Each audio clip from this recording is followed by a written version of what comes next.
south of Nablus is the Arab village of Awarta. Some attribute it to Gavat Phinehas, as written in the book of Joshua. And Eleazar the son of Aaron died, and they buried him in the hill of Phinehas his son, which was given him in Mount Ephraim. According to Samaritan and Jewish tradition, the sons of Aaron, Eleazar and Itamar who served in the priesthood after the death of their brothers Nadav and Avihu are buried there.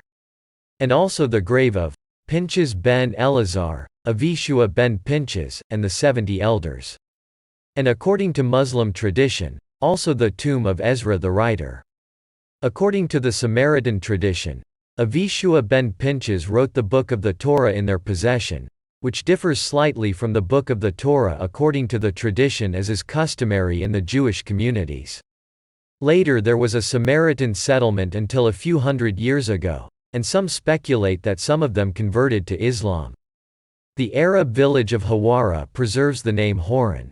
From there, according to tradition, came Sanballat the Horonite, who was the leader of the Samaritans and the governor of Samaria on behalf of the Persians during the time of Nehemiah. He acted against the construction of the walls of Jerusalem, but some believe that his origin is from Haran in Syria. To the west of Hawara is the village of Nablus, which has been inhabited since the Bronze Age.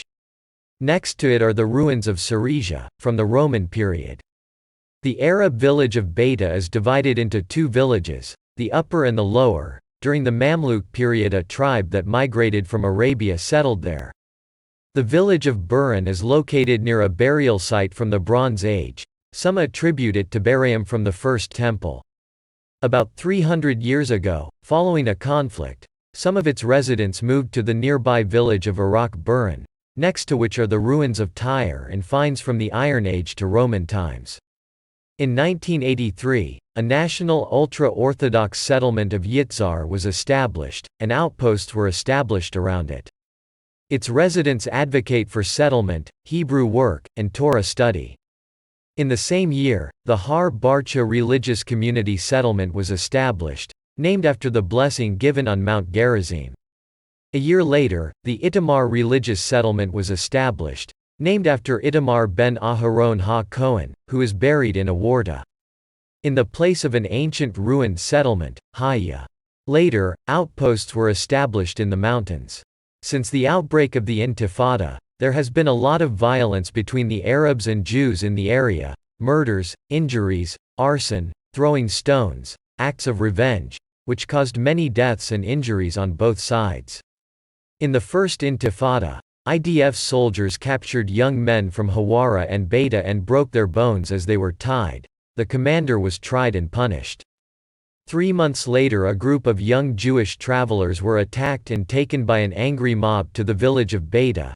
During the confrontation many were killed and injured. In response the IDF destroyed houses in the village. In the Second Intifada in the settlement of Itamar there were a number of brutal murders committed by Arabs, among them the murder of yeshiva students, the murder of the Shabu family and the Fogel family. In the Second Intifada, the Hawara checkpoint was established. Over the years there were many incidents of soldiers being attacked with explosives, knives and shooting. In 2021, the construction of the Hawara bypass road began in order to reduce friction and hostilities.